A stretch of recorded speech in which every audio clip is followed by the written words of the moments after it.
Hey boys and girls, you can't see me, but I'm at the beach today on this beautiful day with my family. And I'm sure you guys love being at the beach too. And what makes it more fun is when we go to the beach with people that we love, our friends or our family, hey, and we just play there. Well, guess what? In our story today, Jesus went along to the beach and he chose people to be his friends. Come along, let's go and have a listen to that story. Jesus' ministry had begun. Jesus taught people about God and his kingdom. People started talking about Jesus and the things he was saying. They wanted to know more. So, big crowds of people followed Jesus to hear him teach. One day, Jesus was walking along the sea.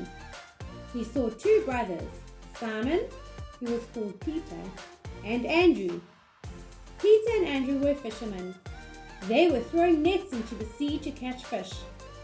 Jesus said to them, "Follow me, and I will teach you to fish for people." Peter and Andrew dropped their nets right away and followed Jesus.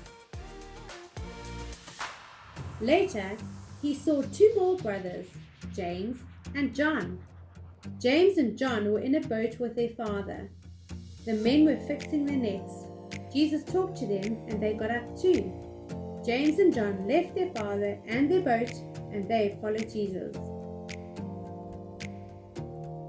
Jesus traveled further and he saw a man named Matthew, also called Levi.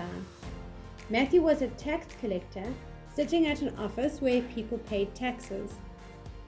Some people didn't like tax collectors because they often took more money than they were supposed to and kept it for themselves. Jesus said to Matthew, "Follow me." So Matthew got up, he left everything behind and he followed Jesus.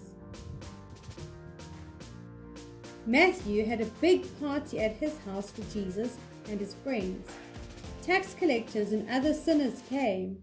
The religious leaders did not think Jesus should be friends with people who did wrong things. They asked Jesus' disciples, "Why does Jesus eat and drink with tax collectors and sinners?" Jesus heard the leaders and said, "People who are healthy do not need a doctor, but sick people do. I did not come to help good people. I came to help sinners turn back to God." Later, Jesus chose 12 of his friends to be his disciples. That meant Jesus was going to give them a special job to do. They would work with Jesus and tell others about him. These are the men Jesus chose. Simon, who was called Peter, Simon's brother Andrew, James and John, Philip and Bartholomew, Matthew and Thomas, James the son of Alphaeus, Thaddeus, Simon the Zealot, and Judas Iscariot.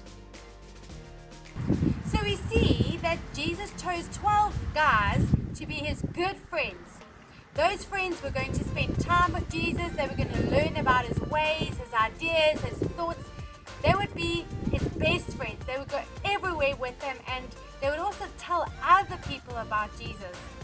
So now that's in Bible times, and we know that we've been talking about the fact that Jesus became human to the earth so that he could rescue us from sin. So that's one thing, that Jesus was here and those 12 guys got to hang around with him in Bible times.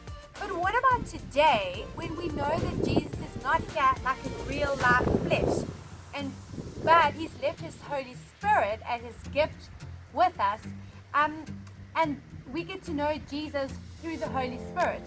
But what happens? What does it mean in today's world to be a disciple of Jesus? Because in Bible times, those men actually got to hang out with him. Just like when you have a bra or a party or you go to school and you have your friends around you, those 12 men would have been hanging out with Jesus and actually getting to know what he thought. But that makes it difficult today. So I thought what we would do is we would ask Aunt Jackie to tell us a little bit about what the word discipleship means and what it would mean world of being a disciple of Jesus and how that would work out if Jesus actually isn't physically here as a human. So let's go and listen to Auntie Jackie, and then what I thought we would do is we would meet up with Warwick. And Warwick has chosen to be a disciple of Jesus. He wants Jesus to be his best friend. And we want to hear from him the difference that Jesus has made in his life and how his life has changed by being a disciple of Jesus. And then I'm going to say goodbye. So we want to just meet up with Auntie Jackie and then with Warwick. So it's bye for me. Good morning, children. I've been asked to tell you what I think it means to be a disciple. Well, my name is Jackie and I'm definitely a Christian. But is that the same as being a disciple? Let's see. So being a Christian means that I was baptized, I read my Bible, I go to church, I believe in the Father, the Son, and the Holy Spirit, and I also believe that Jesus is who he says he is. So that is all stuff that I believe with my mind, and baptism I did with my body. But what about my spirit?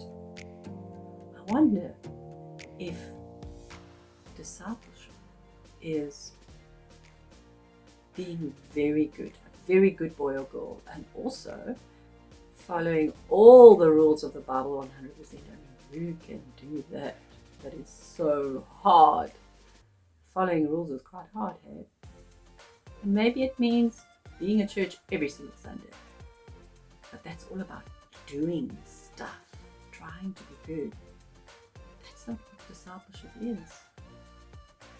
So disciple, the word disciple, let me just look at my computer.